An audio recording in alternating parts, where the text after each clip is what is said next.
इसकी क्या औकात है कि ये माता कौशल्या पे और राम के जन्म पे उंगली उठा दे। इसको बोलो अपनी अम्मा से पूछे पहले अपने बाप दादा के बारे में कुछ डिटेल। जब अकबरुद्दीन ओवैसी को पाइल्स होगा ना तो वो आटे की गोली भी खा के ठीक हो जाएगा। ऐसे भी लोग समाज में हैं। वो कौन सा सेब कौन सी जड़ी बूटी खिला करके उन्होंने हिजड़े को बच्चा पैदा करा दिया था। पहले मैं आपसे पूछना चाहूंगा, अकबरुद्दीन ओवैसी को जानते हैं आप? नाम सुना होगा। अकबरुद्दीन ओवैसी, हाँ जी जानता हूँ। ये शायद बड़े चर्चित नेता हैं। असदुद्दीन ओवैसी के भाई हैं। उनके भाई हैं और बड़े अक्सर विवादों में और बड़े चर्चा में रहते हैं। जी, उन्हीं की चर्चा अब मैं आपसे छेड़ने वाला हूँ। माँ कौशल्या के जन्म पर उन्होंने प्रमाण मांगा और इसको लेकर के विवाद हुआ। हम उस पर चर्चा करें उससे पहले एक वीडियो क्लिप उनकी देख लेते हैं। 3 पुजारियां बोल रहे हैं अयोध्या में यहाँ। अरे अडवाणी, वाजपेयी, उमा भारती, मोदी, बता आखिर राम की मां कहां गई, किधर जन्म दी? क्या कहेंगे जी के सर इस क्लिप को देखने के बाद? बहुत ही वाहियात व्यक्ति है ये। मतलब न इसे शर्म है और न इसे परवाह है समाज की। और इसकी क्या औकात है कि ये माता कौशल्या पे और राम के जन्म पे उंगली उठा दे। इसको बोलो अपनी अम्मा से पूछे पहले अपने बाप दादा के बारे में कुछ डिटेल। उसका प्रमाण रखा है ये। किसी की माता पे, किसी के जन्म पे उंगली उठा देना। और ये कहते हैं कि सेब खाए तो कहां कहां गई थी। हाँ, वही केवल माता कौशल्या के जन्म पे नहीं, श्री राम के जन्म पर भी सवाल उठाया कि माता कौशल्या को आखिर वो सेब देकर कौन गया जिससे वो गर्भवती हो गई।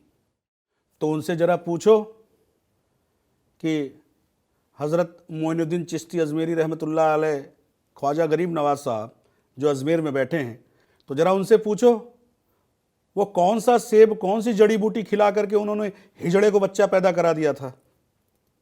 सेब से तो फिर भी बच्चा हो सकता है, साइंटिफिक रीज़न है। जब अकबरुद्दीन ओवैसी को पाइल्स होगा ना तो वो आटे की गोली भी खा के ठीक हो जाएगा। ऐसे भी लोग समाज में हैं जो आटे की गोलियां और केला खिला देते हैं तो लोगों के तकलीफ वाले पाइल्स भी दूर हो जाते हैं। तो सेब पर उंगली उठाना उनको अभी पता नहीं है। वो मूर्ख हैं और वो सिर्फ अपनी लोकप्रियता हासिल करने के लिए, एक विशेष समाज को अपने साथ जोड़ने के लिए इतनी गंदी और इतने गलत प्रकार की टिप्पणी कर रहे हैं। माता कौशल्या से या तीनों रानियों से इनका जन्म होना, राम भरत लक्ष्मण शत्रुघ्न का, अगर इतना ही अतिशयोक्ति लगता है तो भाई हिजड़ा बच्चा कैसे दे सकता है जो किसी फकीर के आशीर्वाद से, किसी पीर फकीर के कृपा से उसे जो है बच्चा, उसे संतान हो जा रहा है। पता है आपको ये स्टोरी कि नहीं? सुना दीजिए। एक हिजड़े ने कहा कि तू कितना बड़ा पीर है, तू कितना बड़ा फकीर है। ये सब कहानियां ही हैं सुनी हुई। मैं तो उस वक्त पैदा था नहीं, पर गलियों में आप दुनिया भर में मशहूर हैं। तो उसने कहा कि अगर तू इतना ही शक्तिशाली है, तुझमें इतनी ही क्षमता है, तो मुझे औलाद दे के दिखा। और उस पीर के, उस फकीर के आशीर्वाद से उसे औलाद भी हुई। अब ये उसने कौन सा सेब खा लिया था। तो मैं उपहास नहीं कर सकता, हमें उपहास नहीं करना चाहिए। मैं तो उल्टा कद्र करूंगा कि भाई उनकी कृपा किस तरीके से बन पी, ये वो जाने और ऊपर वाला जाने, परमात्मा जाने। पर कृपाएं होती हैं, आशीर्वाद प्राप्त होते हैं और साइंटिफिकली भी इसको प्रूव किया जा सकता है। टेस्ट ट्यूब चाइल्ड्स आज कितने सालों से प्रमाण है इस धरती पे, जिसे लोग पहले कल्पना समझा करते थे। आज वो एक सरल व्यवस्था है समाज में कि जिन्हें संतान नहीं होती वो इस दिशा में भी जाते हैं और इस तरीके से भी सोचते हैं IVF कराना, ये कराना, वो कराना।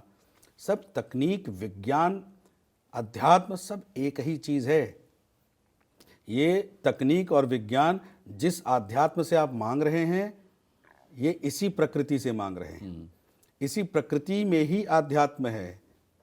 अध्यात्म कहीं बाहर नहीं है, इसी प्रकृति में ही विज्ञान है।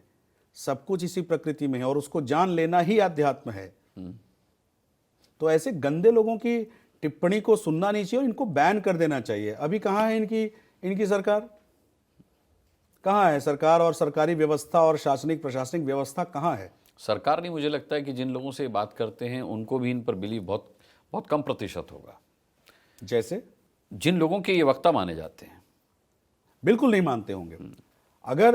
अगर ये उनका वक्तव्य लोगों को पसंद आया होता, देखिए अच्छाई बुराई की समझ सबको होती है, पर जब आप संतों के साथ बैठेंगे, कभी कुंभ में जाइए, कभी किसी वास्तविक संत के सानिध्य में जाइए, जी, तो आप देखेंगे कि ये जो बकवास की बातें जो हमारे समाज में चलती हैं, इनसे बहुत ऊपर की बात वो करते हैं, मानवता, धर्म की, इंसानियत की।